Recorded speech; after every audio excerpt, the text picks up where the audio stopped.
abbiamo con noi Maria Rosaria Capozzi del Movimento 5 Stelle, ben trovata. Grazie per l'invito, buongiorno a tutti e a tutti.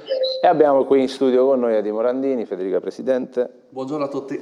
Allora, no, una battuta veloce, so che anche uomo di sport, però è una bella mossa questa, no? Cioè sfruttare il grande evento per rifare il campo, un'operazione da €500.000 pagata dalla UEFA e poi... Sicuramente, no? È uno dei grossi vantaggi che ad avere un evento così importante, fra meno di un mese a Udine, con la finale, oltre a tutto l'indotto che porterà, lascerà anche per l'Udinese, anche per noi tifosi, la possibilità di vedere un campo sicuramente migliore, quindi bene. Eh sì, sicuramente di questo è un volano che ha sfruttato bene l'Udinese, che sfrutta anche il territorio. Chiedo anche a Maria Rosaria Capozzi, cioè questo evento della finale di Supercoppa, ecco, è un bel colpo per Udine. Beh, sicuramente per il circuito che attiverà, però facendo una battuta, anche il Giro d'Italia ci permette di riqualificare le nostre strade, quindi sono eventi sicuramente che ci danno l'opportunità di intervenire e ci lasciano delle opere che poi restano alla comunità e a noi, quindi ben vengano questi eventi e soprattutto questo è stato fatto proprio a Udine per la sicurezza che è stata dimostrata anche negli eventi pregressi, quindi non possiamo che essere favorevoli ad un evento appunto che darà comunque una visibilità non soltanto alla città di Udine ma a tutta la nostra regione. Sì, davvero, saper anche sfruttare bene queste occasioni che ci dà lo sport può essere importante. Adesso dobbiamo riascoltare un servizio, così contestualizziamo bene, torniamo a quanto accaduto al Civiforum a Cividale, episodio di cronaca che abbiamo documentato e che abbiamo ricostruito, così poi ne parliamo insieme. Momenti di panico e confusione, quelli che si sono vissuti tra le 21 e le 22 al centro accoglienza per minori stranieri non accompagnati Civiforum a Cividale. Una rissa tra ragazzi di etnie diverse, da una parte gli egiziani, dall'altra i bengalesi, ha assunto dimensioni preoccupanti con 60 persone coinvolte, uso di bastoni e di estintori. La direzione del Civiforum, da noi contattata, precisa che tutto è iniziato al rientro in struttura di un ragazzo già più volte segnalato ai servizi sociosanitari. Era in evidente stato di alterazione, tanto che per lui è stato necessario l'intervento sanitario e risulta ancora ricoverato. Lo straniero in questione, con i suoi comportamenti sopra le righe, avrebbe creato scompiglio, degenerato in un parapiglia in cui fortunatamente non ci sono stati feriti. Il personale del Civiforum è intervenuto prontamente, ha chiamato i carabinieri, accorsi con ben 8 pattuglie. La situazione è poi tornata alla normalità, ma la direttrice Chiara Franceschini ribadisce la necessità di trovare strutture più idonee che si possano prendere cura in modo specifico dei soggetti che presentano disagi. Per il consigliere regionale di Forza Italia, il cividalese Roberto Novelli, invece, i problemi sono anche strutturali. Sono cose che è difficile tollerare. Intanto il mio primo pensiero va agli operatori, dal mio punto di vista pochi, che devono gestire un numero così elevato di minori stranieri non accompagnati di etnie diverse. Il problema va affrontato sia per quanto riguarda la parte, come dire, sanitaria, ma soprattutto per quello che riguarda la parte dei numeri, sia del personale che deve gestire questi numeri importanti di minori stranieri non accompagnati di etnie diverse, perché ne va della sicurezza loro e anche un po' dell'immagine della città. Chi gestisce i centri per i minori stranieri non accompagnati ha una responsabilità evidente. Parole di Novelli chiare, chiedo a Maria Rosaria Capozzi ecco un po' il suo punto di vista sulla questione. Sono abbastanza d'accordo, e questo mi appare anche strano, con il collega Novelli, perché abbiamo delle strutture che sono in sovraffollamento, il più delle volte hanno numeri che sono inadeguati rispetto alla struttura stessa, abbiamo personale che è sotto organico e quindi non riesce a gestire i numeri con cui appunto si ritrovano, e da sempre diciamo che i numeri vanno rispettati, l'accoglienza deve essere fatta in maniera dignitosa e creare dei luoghi in cui ci siano tali concentrazioni che impediscono di fatto l'accoglienza. Per noi quella appunto disattende proprio il principio stesso che dovrebbe essere la base dell'accoglienza, ovvero offrire un servizio anche di integrazione, cosa che viene meno in questi contesti. L'altra cosa che voglio sottolineare è anche il disagio psicologico, perché tanti di questi ragazzi, l'abbiamo visto anche durante le visite che abbiamo fatto e promosse anche dal presidente Novelli nelle strutture per minori non accompagnati, è proprio quella che non esistono nella nostra regione, ma credo proprio nell'ordinamento italiano, delle strutture sanitarie dedicate a persone che arrivano nel nostro paese ma che hanno evidenti problemi dal punto di vista sanitario, psichiatrico e psicologico, quindi che necessitano di essere seguiti in maniera dedicata e non in contesti di promiscuità anche con altre persone, con la possibilità che si possano poi creare disordini, e questo non soltanto per la tutela e la sicurezza dei ragazzi stessi, ma come veniva detto anche per i nostri operatori, a cui va sicuramente il nostro riconoscimento per l'impegno che mettono a disposizione, ma che sono oggettivamente in difficoltà.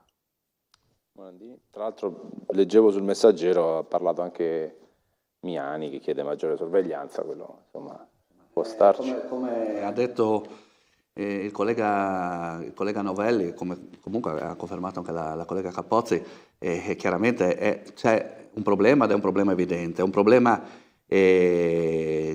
secondo me bisogna responsabilizzare di più coloro che gestiscono questi centri di accoglienza. I numeri devono essere adeguati al numero appunto dei ragazzi che vengono ospitati, e bisogna dare gli strumenti sia alle forze dell'ordine per poter intervenire, per poter fare in modo che queste cose non succedano più, perché secondo me viene anche da loro percepito un senso di impunibilità, no? Perché è vero, probabilmente ci sono delle persone, o in questo caso, come è stato detto, una persona diciamo con dei problemi dal punto di vista sanitario psicologico, però poi sono stati altri 59 quelli che hanno diciamo così aderito a questa cosa, a questa rissa e a queste problematiche, quindi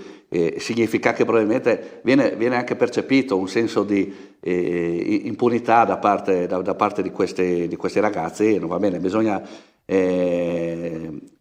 dare gli strumenti alle forze dell'ordine, ma anche agli operatori, e il numero adeguato di operatori per poter tenere sotto controllo queste situazioni, perché poi è chiaro che nel momento in cui succedono cose del genere, come succedono purtroppo magari in numero minore anche a Udine o anche da altre parti, ci vanno di mezzo tutti, anche chi coloro, e sono sicuramente tanti, immigrati sia nei centri ma anche diciamo così, che sono magari già integrati, inseriti nel nostro paese, sono qui per lavorano e cercano di integrarsi, anche loro vanno di mezzo, la loro reputazione va di mezzo in questo tipo di situazione. Questo è profondamente sbagliato, e quindi chiediamo pugno duro per isolare e cercare di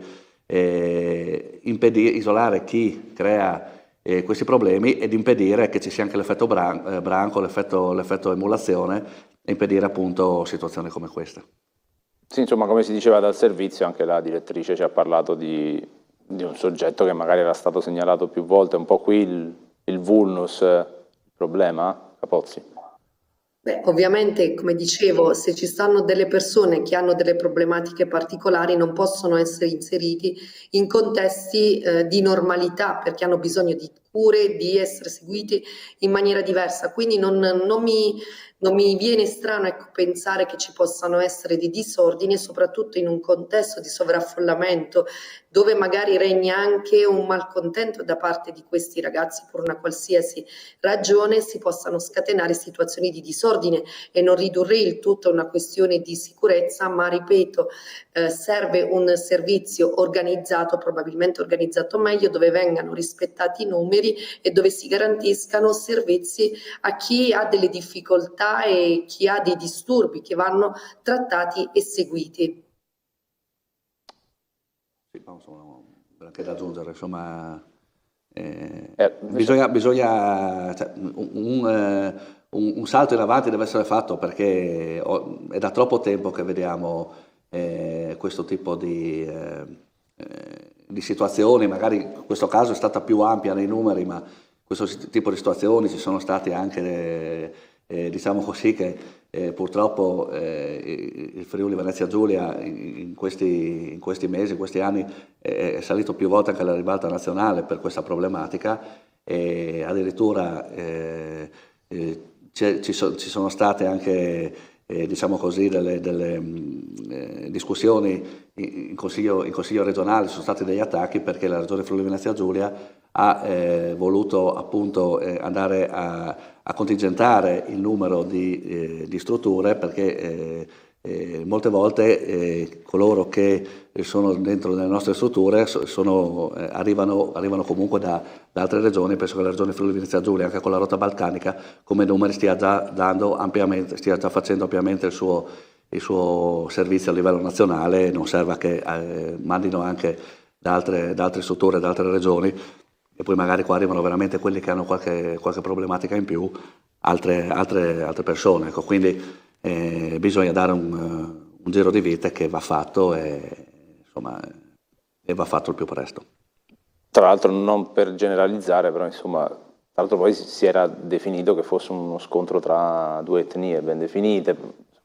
Molto spesso vengono nominate i ragazzi egiziani come quelli. Anche quello, però non si può intervenire, è difficile intervenire su questo, immagino.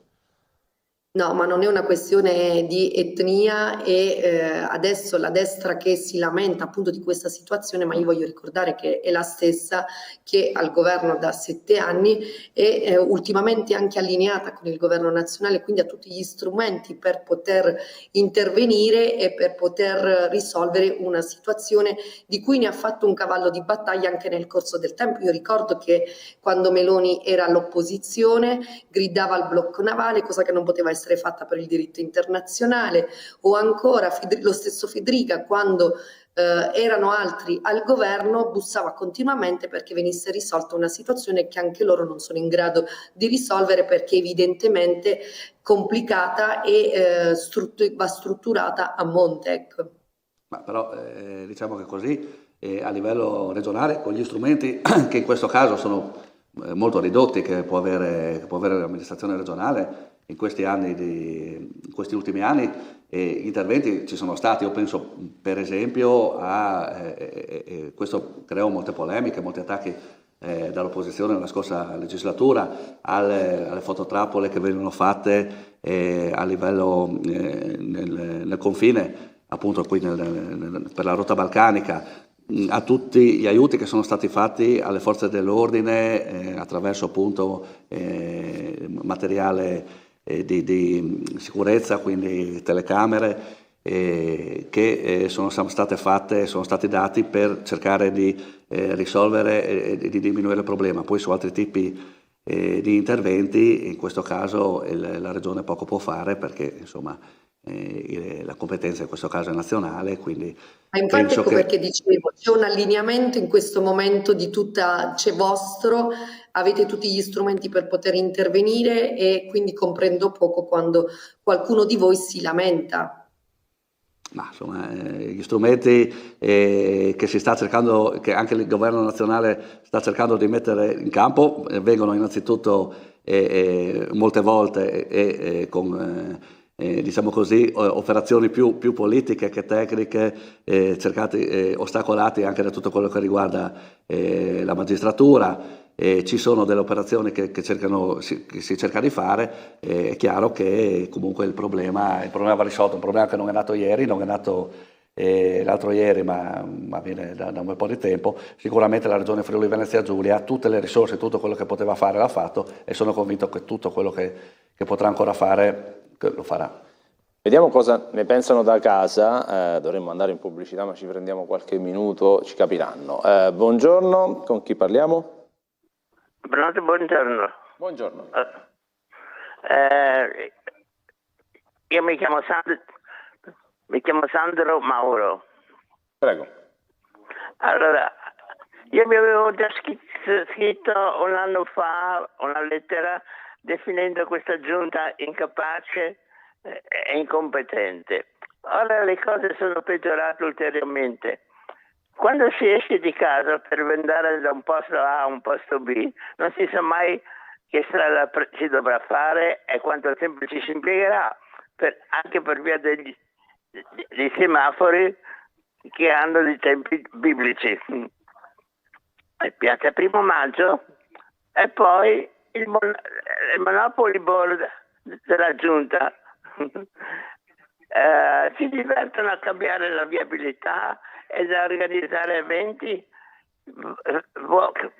voluti solo da loro. Okay. E poi vengono fuori con delle strampalate come quelle di Trump. Le ultime che ho sentito è che vogliono deasfaltare le strade per eliminare il calore che produce l'asfalto. Sì. Ho delle novità per loro. Le strade sono piene di buche, per cui non ci vuole molto di levare l'asfalto. Tutto chiaro. Così anche le acque piovane Sì. che andranno a dispersersi velocemente, mai sentito un'idea più balzana di questa. Manca solo che di sostituire le auto con i cavalli, perché quella volta saremo tutti su strade di campagna. Grazie mille Sandro. Immagina, ovviamente contestualizziamo, qui si stava parlando di Udine e i nostri ospiti non possono parlare della giunta, o meglio potrebbero, ma giustamente magari invitiamo Sandro a richiamare quando ci saranno dei consiglieri comunali, però insomma velocemente due battute su... si parlava di queste iniziative, no? La depavimentazione, si entra nel discorso del cambiamento climatico che direi che chiaramente è molto importante dibatterne oggi, Capozzi. Ma rispetto il punto di vista del signore che è intervenuto e benché io abbia condiviso questa e condivida questa amministrazione, però ritengo che vada ascoltato il cittadino soprattutto per quello che concerne la sicurezza. Purtroppo c'è una percezione della sicurezza che fa sentire tanti nostri cittadini insicuri nella propria città e su questo credo che comunque ci si sta muovendo con una risposta efficace che fa capo soprattutto alle nostre forze dell'ordine che dovrebbero essere quelle delegate ad intervenire. Per quanto riguarda la manutenzione stradale, credo che stiano appunto procedendo nella maniera in cui hanno programmato. Ecco, ora non so nello specifico qual è la strada di cui lamentava e per quanto riguarda l'uso dei materiali immagino che si stiano spingendo verso materiali sempre più sostenibili, materiali che come è stato detto vogliono abbassare quelle che sono le temperature che molto spesso proprio sugli asfalti raggiungono temperature appunto elevate. Ma anch'io non conosco perfettamente tutti i dettagli della situazione, appunto, rispetto anche a quello che ha detto il telespettatore che ha chiamato. Io posso solo dire come utente, come cittadino che abita alle porte di Udine, che spesso per motivi di lavoro o anche motivi personali si reca a Udine. Sicuramente la situazione del traffico è molto peggiorata perché ci sono state fatte delle scelte. Non parliamo della situazione dei parcheggi, che è molto più complicata. Molte volte appunto anche ci rinuncio, vado a parcheggiare più lontano, faccio una camminata che mi può far bene, però non sempre c'è il tempo, le condizioni climatiche ideali per farlo, insomma, ecco. E sicuramente la situazione è peggiorata. Il discorso delle manutenzioni, adesso io non lo conosco perfettamente, so solo che le manutenzioni vanno fatte presto e possibilmente bene. Quello del cambiamento di materiali sinceramente è un argomento che non conosco, quindi mi sembra una cosa molto strana, però non conoscendolo non mi permetto di giudicare. Quindi. non preferiscono parlare. Ne rimaniamo al momento fuori. Adesso sì, possiamo andare in pubblicità, un po' di ritardo, ma mi capiranno dall'emissione. Rimanete lì perché poi parleremo di tanti altri argomenti.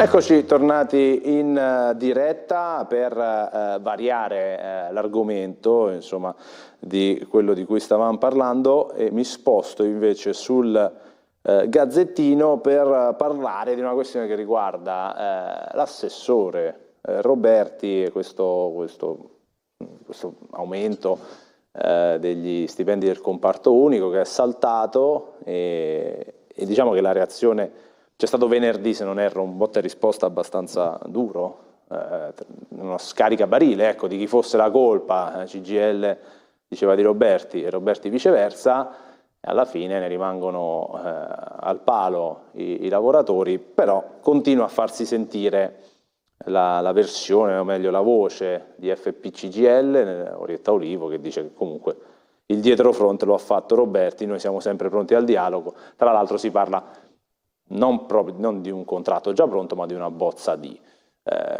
Capozzi, parto sempre dall'opposizione, ecco, poi sento l'opinione della maggioranza. Cosa è successo, ecco, in queste ore frenetiche tra l'assessore e la CGIL? Noi siamo stati piuttosto critici rispetto a questa vicenda, ovvero il dietrofront dell'assessore Roberti rispetto ad emendamenti che dovrebbero arrivare in aula, e mi auguro che arrivino, che facevano seguito ad un accordo con le associazioni di categoria, e scaricare adesso la responsabilità sul venir meno appunto di questi emendamenti che avrebbero portato un aumento salariale quindi del nostro comparto unico, lo trovo non coerente, ecco. Parliamo di un settore in forte difficoltà, l'abbiamo visto anche durante questi anni. C'è stato anche riferito in una relazione l'anno scorso della Corte dei Conti, dove veniva evidenziata proprio una carenza endemica nella nostra regione di dipendenti specializzati proprio nelle pubbliche amministrazioni. Le nostre amministrazioni infatti soffrono di una carenza endemica di personale, e il fatto che gli stipendi siano fermi non aiuta certo a rendere più attrattiva una professione che non lo è più. Un tempo si tendeva all'impiego pubblico perché lo si riteneva il punto d'arrivo, una certezza, una sicurezza, però il fatto che gli stipendi siano inadeguati e spesso il carico di lavoro è eccessivo, perché appunto parliamo di strutture sotto organico, rende poco attrattiva appunto questi impieghi. E quindi tutti si aspettano che si ricomponga questa crisi, ce lo aspettiamo, e ci auguriamo che in aula, nella discussione che partirà domani, vengano portati questi emendamenti che non sono a beneficio né dell'assessore né dei sindacati, ma dei nostri dipendenti, che in tutta questa dinamica non c'entrano niente e il cui lavoro va tutelato, e non ci stanno se e ma che tengano rispetto alle posizioni che in questo momento sono sostenute. La settimana scorsa, quando è uscita appunto la notizia che ha dato l'assessore Roberti, e quindi insomma anche da lì mi viene strano pensare che il dietrofront sia stato fatto da parte sua, perché insomma la disponibilità, l'emendamento era stato predisposto e sembrava che l'accordo fosse stato raggiunto, fra l'altro con grossa soddisfazione. Mi è capitato di essere proprio in questa trasmissione con un collega dell'opposizione, ma anche in un altro dibattito pubblico con un altro collega dell'opposizione che insomma vedevano in modo positivo questo, diciamo così, questo passo avanti, questo rinnovo del contratto, cosa che chiaramente vedevamo in positivo anche noi maggioranza, anche perché oltre a un aumento salariale legittimo e mi pare adesso non vorrei sbagliarmi, mi pare insomma che si parlava di un aumento comunque più alto anche rispetto a quello che succedeva a livello nazionale. C'era anche per i comuni, si cominciava a parlare di welfare, quindi di cercare di avvicinarsi sempre di più, mettere sempre più sullo stesso piano i dipendenti comunali rispetto ai dipendenti regionali, anche perché chiaramente adesso c'è un problema che legittimamente molti dipendenti comunali, quando c'è un concorso indetto dalla regione, che chiaramente giustamente fa i concorsi perché ha bisogno di personale, cercano di parteciparvi per poter avere appunto dei miglioramenti che magari la direzione che si stava prendendo era di dare questi miglioramenti anche a livello comunale per non poi sguarnire i comuni, specialmente quelli più piccoli, da personale e metterli in difficoltà. Poi venerdì mi pare, da quello che avevo capito, 1 o 2 sigle sindacali non hanno accettato più l'accordo, e questo anche a me dispiace. È vero, sono convinto e sono d'accordo con quello che diceva la collega Capozzi. Qui non si tratta né di politica né di sindacati, ma si tratta di lavoratori, di persone che lavorano per il nostro comparto pubblico, lavoratori fondamentali e che giustamente meritano la stessa attenzione che hanno tutti e che devono avere tutti coloro che lavorano. Però a questo punto, se l'accordo non c'era più, chiaramente l'assessore ne ha preso atto, e adesso ci auguriamo che ci sia un rientro, che si torni a parlare e riaprire. Io sono sicuro che da parte dell'amministrazione regionale non c'è nessun problema nel momento in cui si trovi un accordo, appunto anche perché gli emendamenti, adesso non so se parlava di stralcio, quindi probabilmente sono già stati presentati adesso, o comunque sono in arrivo, però insomma i tempi eventualmente ci sono. Però anche quello che dice, almeno dall'articolo del Gazzettino, quello che dice il sindacato, secondo me è profondamente sbagliato. Io non vedo dietro front da parte dell'assessore, ma eventualmente un non accettare, quindi un dietro front da parte di alcune, 2 mi pare, sigle sindacali. Poi insomma non entro nel merito tecnico perché non è il mio mestiere, e insomma avranno anche le loro buone ragioni, però insomma, come dico, la settimana scorsa sembrava era una cosa che era, diciamo così, apprezzata da tutti, e sicuramente la regione, se questo l'aveva già anche reso pubblico, sicuramente non aveva nessuna intenzione di fare dietro front, ma c'era la voglia e la disponibilità di andare avanti. Quindi insomma adesso mi sembra questo attacco che fa il sindacato, insomma, mi sembra completamente fuori luogo. Tra l'altro si parlava insomma di un aumento insufficiente in relazione al tasso di inflazione. C'è anche chi sostiene che insomma la CGIL poteva portare a casa adesso questo risultato intermedio e poi trattare più in là. È l'opinione di alcune parti politiche. Poteva risolversi così, o è giusto far valere le proprie posizioni come ha fatto la CGIL?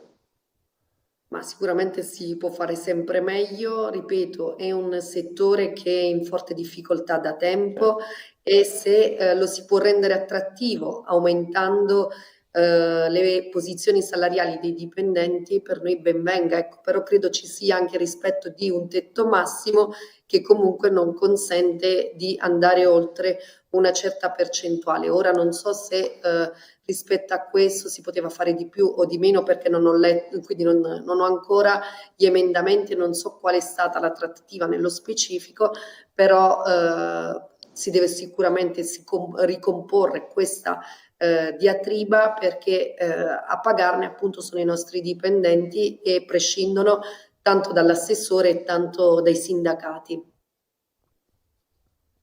L'ho già detto, come ho detto, mi è sembrato molto strano quello che è successo, e sono convinto insomma, che la disponibilità da parte della regione, come c'era fino a la settimana scorsa, ci sarà anche successivamente. È chiaro che però, se poi non c'è la certezza che questo, o la disponibilità appunto ad accettare anche da parte delle sigle sindacali, e quindi non c'è la possibilità di mettere in atto, mettere a terra questo nuovo contratto. È chiaro che poi anche la parte economica, l'emendamento economico non viene fatto, perché sarebbe in questo caso inutile, quindi ma io sono convinto, insomma, che una soluzione, anzi mi auguro e auspico che una soluzione venga presa. Poi chiaro, si potrà sempre fare meglio, siamo in una situazione, ho fatto un esempio proprio qui qualche giorno fa, che ero presente, di una persona che, insomma, so che ha vinto un concorso, lavorava in un'azienda, ha vinto un concorso e l'azienda ha cercato di fare i ponti d'oro perché rimanga, nel senso che c'è una difficoltà di reperimento di personale tecnico, specifico, che abbia comunque delle competenze, c'è in tutti i settori, quindi è vero che appunto, come dico, c'era anche la possibilità in questo caso di cominciare a inserire tutto quello che riguarda il welfare, che diventa in questo momento qualcosa di molto attrattivo per chi deve scegliere una carriera lavorativa. E, insomma, dispiace appunto che venerdì ci sia stato, insomma, sembrava diciamo un risultato portato a casa. Evidentemente poi ci sia stato, io penso che ci sia stato un cambio di idea da parte, per l'amor del cielo legittimo, ma da parte di alcune sigle sindacali, perché come dico la Regione era già uscita pubblicamente, era pronta, quindi non vedo dietro front da parte dell'assessore Roberti, ecco. Vedremo, sicuramente delle evoluzioni saranno registrate sotto questo punto di vista in maniera inevitabile. Volevo andare ad ascoltare un'intervista che ha fatto anche i colleghi della redazione veneta, perché si parla di dazi e si parla di come, ecco, le regioni italiane possano e debbano affrontare questo problema con il presidente della Camera di Commercio di Treviso, Mario Pozza. Sentiamo. Si è capito che c'è ancora una possibilità di mediazione, però a buon livello, insomma, non certamente al 30%. Non si può dire e non si può mettere per iscritto, però un po' di ottimismo se l'è visto, insomma. A Roma, a margine dell'incontro ICE sulle esportazioni, parole di rassicurazione nell'intervento del vice premier e ministro degli esteri Antonio Tajani. Sebbene non ci sia ancora un accordo tra Bruxelles e Stati Uniti, i dazi non saranno del 30%, ma più bassi. Quello che si teme però è un nuovo cambio di rotta da parte del presidente americano. Situazione difficile perché abbiamo a che fare con un presidente imprevedibile. Un giorno porta a 50, un giorno a 30, un giorno dice ma troviamo l'accordo, siamo vicini all'accordo, e poi salta tutto. Ad essere preoccupati non sono solo i mercati ma anche gli stessi americani. Se i dazi, così come li ha previsti Trump, andassero in porto, ci saranno effetti non solo sui commerci ma anche sulla finanza. Il dollaro comincerebbe a svalutarsi nei confronti dell'euro e gli stessi americani subiranno le conseguenze della tassazione nelle importazioni.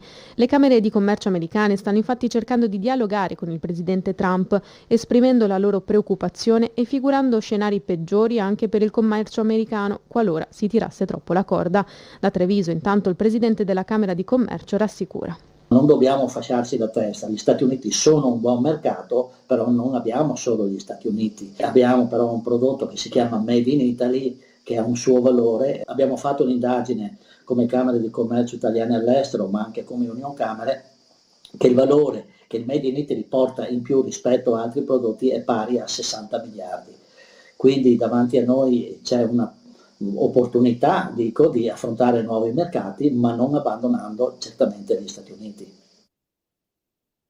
Sul Gazzettino si parla dell'analisi che abbiamo già approfondito anche degli esperti di Mestre, che se partissero dal 1° agosto questi dazi, il 30% si trasformerebbe con la svalutazione del dollaro in 43,5% di sovrapprezzo sull'export, in un momento in cui c'è già grande difficoltà, quindi viene anche da sé che si debba guardare ad altri mercati. Com'è la situazione? Parto sempre da Maria Rosaria Capozzi. C'è veramente apprensione nel comparto qui? Guardiamo con attenzione a questa situazione, la guardiamo sin dall'inizio, anzi non avevamo sottovalutato quello che poteva accadere e d'altro canto invece condannavamo una certa superficialità proprio del governo Meloni, la quale si diceva appunto amica di Trump e che questa amicizia avrebbe un po' salvaguardato i nostri interessi, cosa che invece non si sta realizzando. Ci troviamo di fronte a un bullo e questo è sotto gli occhi di tutti perché è imprevedibile, non si sa dove voglia arrivare e sicuramente se dovesse essere confermato il 30% avrà delle ricadute importanti anche nella nostra regione dove l'export è tra le voci più importanti e quindi bisogna correre ai ripari e di questo l'abbiamo suggerito sin dall'inizio che il Presidente provveda anche con delle risorse per fronteggiare eventuali situazioni di necessità perché le nostre aziende, come aveva detto anche lei, sono in difficoltà per il caro bollette, per le materie prime, ma adesso si aggiunge anche quest'ulteriore voce che potrebbe incrinare notevolmente i loro bilanci e quindi da parte nostra bisogna fare dei ragionamenti seri per prevedere e anticipare quelle che potrebbero essere le conseguenze di queste politiche nefaste. D'altra parte anche l'Europa deve fare la sua parte, muoversi compatta e far sentire la propria voce perché siamo sotto lo scaccomatto di un presidente che è fuori controllo d'altro canto abbiamo accettato anche di intervenire con un piano di riarmo che ci impegna in maniera importante, riarmo che andrà a giovare le industrie americane. Quindi abbiamo sicuramente delle situazioni di squilibrio e da qualche parte bisogna intervenire per far sentire la nostra voce. Allora, per quanto riguarda gli interventi della Regione Friuli Venezia Giulia, io non ho dubbi che nel momento in cui ci sarà o ci fosse la necessità di intervenire, la Regione, come ha sempre fatto, l'amministrazione regionale come ha sempre fatto, interverrà, perché io vorrei ricordare che siamo stati la Regione che è intervenuta più pesantemente a livello dell'economia quando c'è stato il Covid, siamo stati la Regione che ha aiutato più le imprese. Siamo stati una regione che è intervenuta pesantemente anche nel momento in cui c'è stata diciamo così, la crisi energetica con interventi importanti e quindi se sarà necessario, come è sempre stato fatto in questi 7 anni, sicuramente la regione interverrà. Ecco, io questa mattina prima di arrivare qua mi sono fermato per un caffè e ho trovato un caro amico che è un produttore di vino e così scambiando due parole mi ha raccontato la sua esperienza per far capire, no? Lui dice io ho in America in questo momento, aveva appena avuto una telefonata o ieri se non mi ricordo, comunque che era anche parzialmente soddisfatto, avevo tre stati dove riuscivo a esportare vino, allora uno è saltato, uno forse adesso riesco a far partire la prima spedizione, l'altro non sappiamo niente. E lui ha detto il vero problema, oltre che chiaramente insomma, è importante la percentuale e il valore dei dazi, ma è questo cambio continuo e repentino, perché anche chi compra a livello di importatori in America non sa come comportarsi, perché può essere che dal momento in cui parte la merce qua e arriva dall'altra parte possa cambiare in un senso o nell'altro l'importo dei dazi, no? Quindi penso a questo punto anche mi auguro che anche in America ci sia diciamo questo tipo di politica, questo tipo di cambi repentini stia portando delle difficoltà e quindi speriamo che ci sia anche da parte del mondo economico americano una pressione nei confronti di Trump di cercare di mantenere una linea che sia quella, chiaramente noi ci auspichiamo la più tendente possibile allo zero dei dazi, che sappiamo che non sarà zero, ma insomma la percentuale più bassa possibile, ma che ci sia una linea che poi rimane una linea che possa permettere anche alle aziende statunitensi di programmare gli acquisti e quindi alle nostre aziende, qui come ha detto bene la collega Capozzi, la regione Friuli Venezia Giulia è una regione che vive moltissimo di export, possa permettere di programmare e di continuare avanti con l'attività. Poi come è sempre successo. Se dovesse servire un aiuto la Regione, come detto, l'ho già dimostrato, quindi non serve neanche fare promesse, perché comunque, come è stato un dato di fatto negli ultimi anni, lo sarà sicuramente, se servirà. Noi ci auguriamo di no, anche nei prossimi. E fra 10 giorni sapremo sicuramente qualcosa di più. Sarà l'ennesima uscita un po' così, plateale. Che però, come giustamente dice Capozzi, sposta gli equilibri del mercato, quindi bisogna Giusto qualcosina sposta, però si diverte a farlo e lo fa anche in maniera abbastanza scenica. Sì, vedremo se arriverà questa minaccia a concretizzazione. L'ultimo argomento che volevo trattare con voi, che era un po' l'argomento principale, invece, che metteva sul banco il Messaggero Veneto con il caro casa, prezzi record per gli affitti. Insomma, il dato abbastanza pesante di questo metro quadro, che è arrivato in media anche sopra i 10 euro, aumentando di oltre 3 euro negli ultimi, anzi meno di 10 anni, perché dal 2017 insomma galoppa il tasso dell'affitto e del caro casa. È dato preoccupante, Capozzi? Certo, abbiamo una crisi abitativa latente che va avanti già da qualche anno, e abbiamo i cittadini che non soltanto non riescono ad acquistare una casa, ma fanno fatica anche a trovarla in affitto e a sostenere l'affitto, perché i nostri cittadini hanno stipendi troppo bassi. Rivendichiamo da sempre la battaglia di aumentare i salari e portarli ad un minimo di 9 euro l'ora, e questo perché purtroppo assistiamo ad un'economia in cui abbiamo lavoratori che pur lavorando sono poveri, e quindi va in questa direzione anche lo stesso discorso casa, perché purtroppo i nostri cittadini fanno fatica non soltanto ad acquistare una casa per le tante considerazioni che si possono innescare, stabilità di un lavoro, continuità di pagare un mutuo, ma anche la difficoltà stessa ad ottenere un mutuo, ma dall'altra non riescono neppure a trovare una casa in affitto, perché leggevo anche io questa mattina sul Messaggero Veneto che trovare una casa a Trieste è diventato quasi impossibile, ma gli affitti hanno anche dei costi insostenibili per i più, per cui si pone sicuramente una questione casa su cui bisogna fare dei ragionamenti e agire di conseguenza. Anche con le nostre proposte emendative, visto che siamo in assestamento, avevamo pensato proprio a qualche soluzione in tal senso, ma anche nella discussione delle stesse leggi che sono intervenute per la riqualificazione del nostro patrimonio immobiliare. Siamo intervenuti appunto perché si dessero delle agevolazioni a chi promuove dei canoni concordati o comunque calmierati, e continueremo appunto in questa direzione, perché ci rendiamo conto che se da una parte c'è una crisi abitativa per le ragioni che ho rappresentato, dall'altra ci sono cittadini che sono in difficoltà. Morandini. Che il problema casa in Regione Friuli Venezia Giulia, come in tutto il resto d'Italia, o almeno sicuramente nella parte della Nord Italia, sia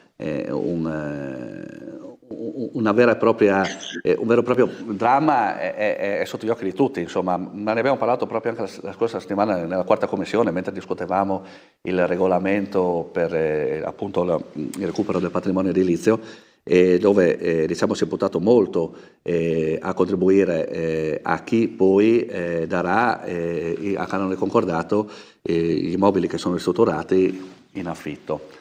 Perché c'è anche un altro grosso problema, no? Ci sono a fronte di una grossa richiesta di immobili in affitto o anche in acquisto, ci sono molte case sfitte, cioè ci sono molte persone che preferiscono lasciare vuoto un immobile che non utilizzano rispetto ad affittarlo. Questo secondo me è dovuto al fatto che bisogna anche tutelare chi affitta un immobile, specialmente chi lo affitta magari a canone concordato, chi lo affitta in in modo, diciamo così, in modo calmierato, perché poi molte volte anche chi ha affittato l'appartamento magari si trova, perché poi ci sono dei casi che per fortuna sono la stragrande minoranza, però poi quando uno si scotta con l'acqua calda ha paura anche dell'acqua fredda, poi sono comunque i casi che fanno più notizia, quindi spaventano anche gli altri possibili locatari. Nel momento in cui ci si trova con qualcuno che non paga, con qualcuno che fa danni, qualcuno che, diciamo così, occupa in qualche modo, poi diventa un'occupazione abusiva dell'immobile, il proprietario praticamente non può fare niente. No? Il vostro decreto sicurezza sicuramente sopperirà a tutte queste problematiche. Beh, insomma, sicuramente qualcosa di più farà, quello è poco ma sicuro.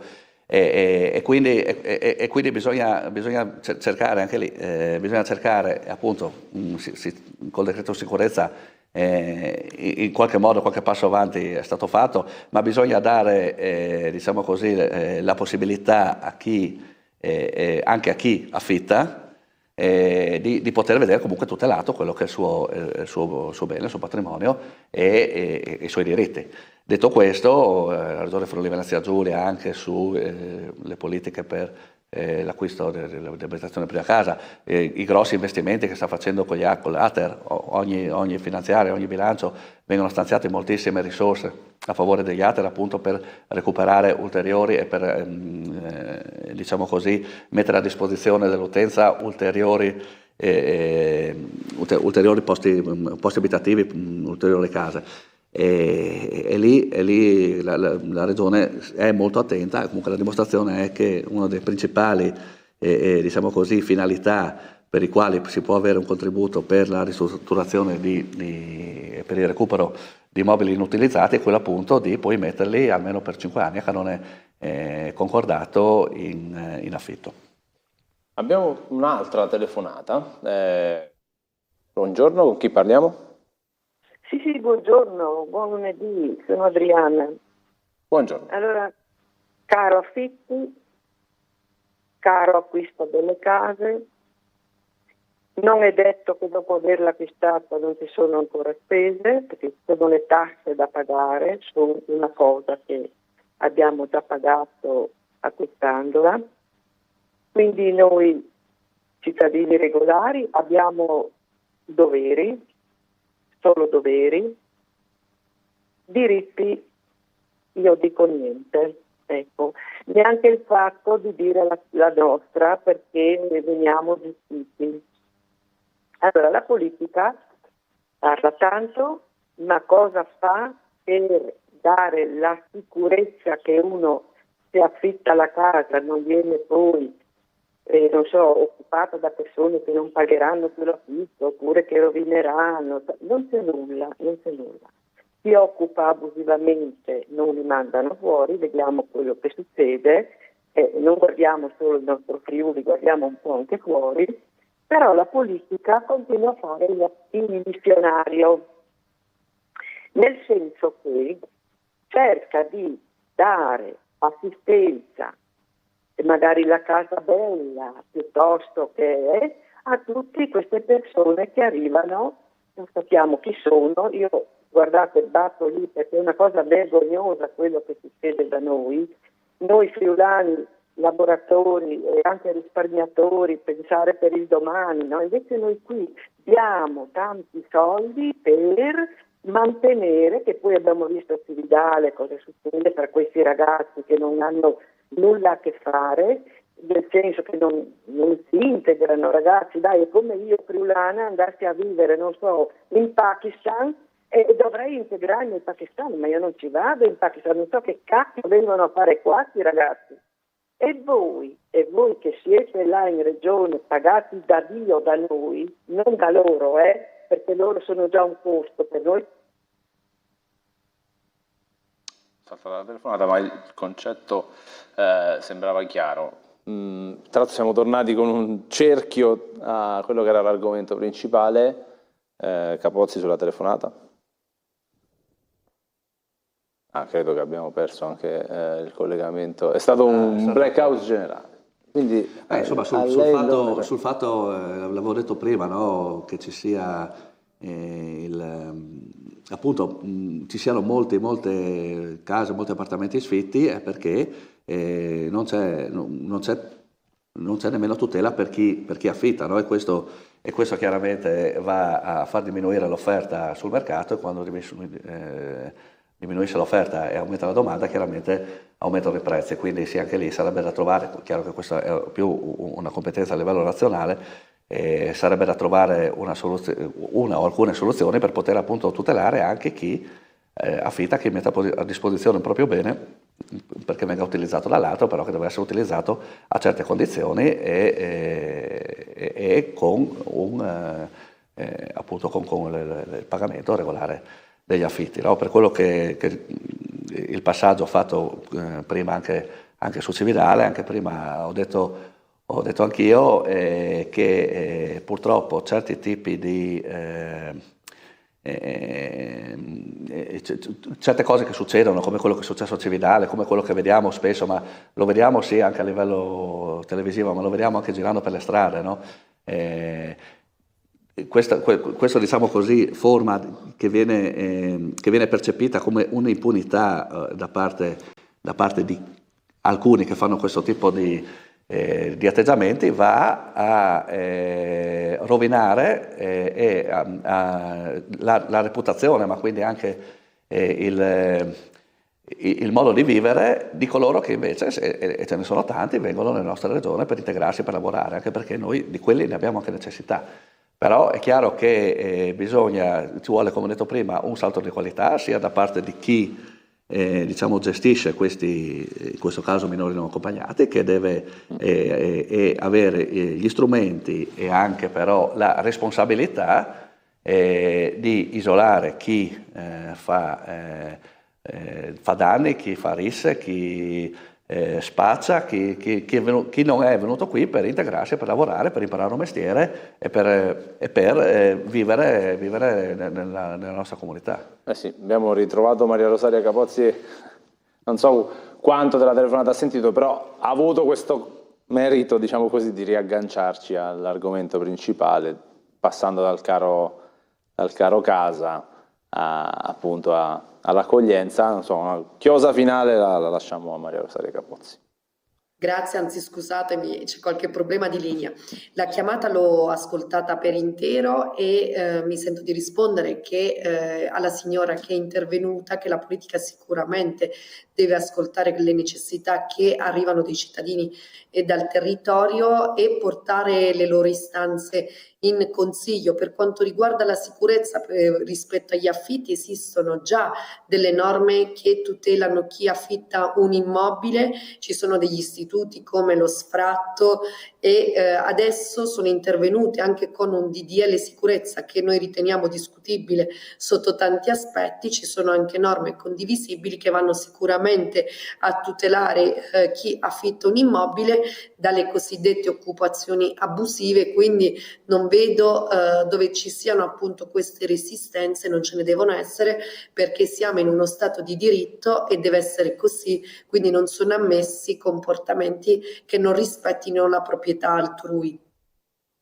Questo è il concetto che abbiamo ribadito e con cui siamo arrivati anche in maniera di nuovo lunga, ma il dibattito c'era e andava preservato, al nostro break pubblicitario. Io ringrazio Maria Rosaria Capozzi, buona giornata, buon lavoro.